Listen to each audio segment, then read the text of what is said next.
po si Joey Cruz. At natutuwa po ako na nandito po ako sa inyong harapan para mapakinggan kung ano ang nararamdaman ng puso ko. Sa totoo lang po, simula po noong dinala si PRRD sa The Hague, alam ko marami sa inyo naghihinagpis, umiiyak, baka pinagtatawanan na nga kayo ng mga kasama nyo sa bahay dahil pag nakikita nyo yung mga bagay na nagpapaalala sa ating mahal na Tatay Digong, talagang nanginginig yung mga luha ninyo at ganun din po ako. At bakit hindi natin mararamdaman yun? At bakit hindi tayo masasaktan sa dinadanas ng unang Pangulo na mayroong malasakit sa mga maliliit na Pilipino na kagaya nyo at kagaya ko? Si PRRD lang ang leader na nagpakita na yung mga maliliit na Pilipino importante. Na yung mga maliliit na Pilipino kailangan maglakad kayo taas noo sa buong mundo. Sa panahon lang ni PRRD, noon lang namin naranasan yun. At kayong mga kapulisan, alam namin, ramdam na ramdam ninyo, nagkaroon kayo ng dignidad dahil sa tatay namin!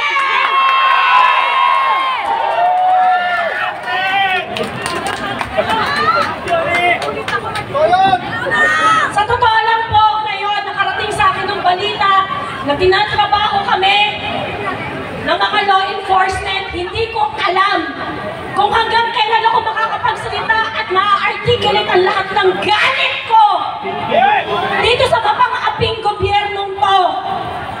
Kanina umaga may press con sila sa Malacanang at ang sabi nila, hindi kayo pwedeng magtipon-tipon para i-articulate ang hatred nyo. Kailan pa kayo nagkaroon ng control sa nararamdaman namin? Bangag ka talaga, BBM! Bangag ka! Duwag ka! Kung galit kami sa administrasyon na to, dahil tinraidor nyo kami!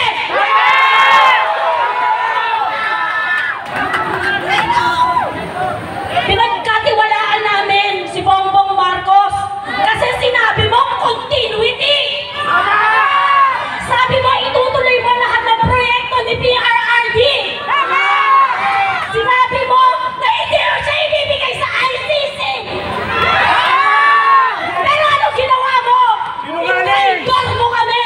Tinraidor mo si PRRD! Tinraidor mo kami mga Pilipino! Kung galit kami sa inyo at kung nararamdaman namin ay hatred dito sa gobyernong to, hindi yun kasalanan namin. Ginawa nyo yun, sinaktan nyo kami, inraidor nyo kami, dapat pinagsisilbihan nyo kami, pero ang ginagawa nyo, inaapi nyo kami ngayon. Mga Pilipino rin po kami, kaming mga Duterte supporters. It's time na makinig kayo sa amin. It's time na dapat pagsilbihan nyo kami. At sana nakikita nyo yan kung minumura namin kayo mula ang ulo hanggang paa dahil yun ang nararamdaman namin sa inyo. Mga magnanakaw kayo ng putang ina nyo.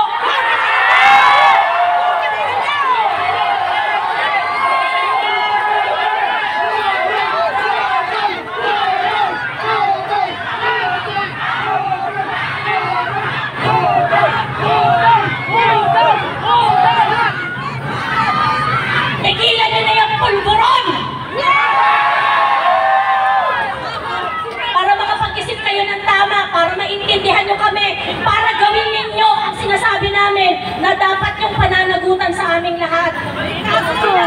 Huwag nyo nang itago yung mga kaplastikan ninyo, yung mga sinasabi ninyo na pagsunod ninyo sa batas, wala nang batas-batas.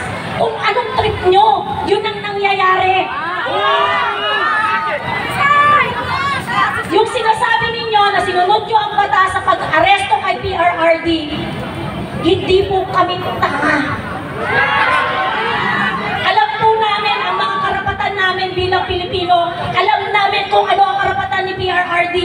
hindi siya dapat pinadala sa Hague, hindi siya dapat pinadala sa ICC. Dahil yung mga pinagtrabahuhan ng mga ninuno nating mga Pilipino, yung pinaglaban natin para magkaroon ng batas dito sa bansang to, na dapat nire-respeto ninyo, sa ginawa nyo kay PRRD dahil galit lang kayo sa kanya dahil sa politika, kinalimutan nyo yon. At hindi kayo mapapatawad ng sambayan ng Pilipino dahil sa hindi nyo pagrespeto sa pundasyon ng bansang ito, ang ating konstitusyon.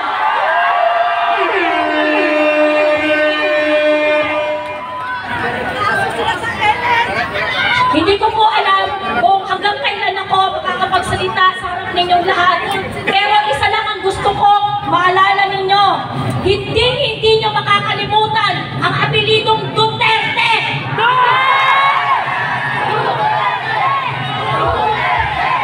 Duterte! Duterte! Duterte! Duterte! Duterte! Duterte! Duterte! Duterte! Bongbong Parag! Bongbong Parag! Bongbong Parag! Salamat, Ma'am Joey. At ngayon naman, bigyan natin ng pagkakataon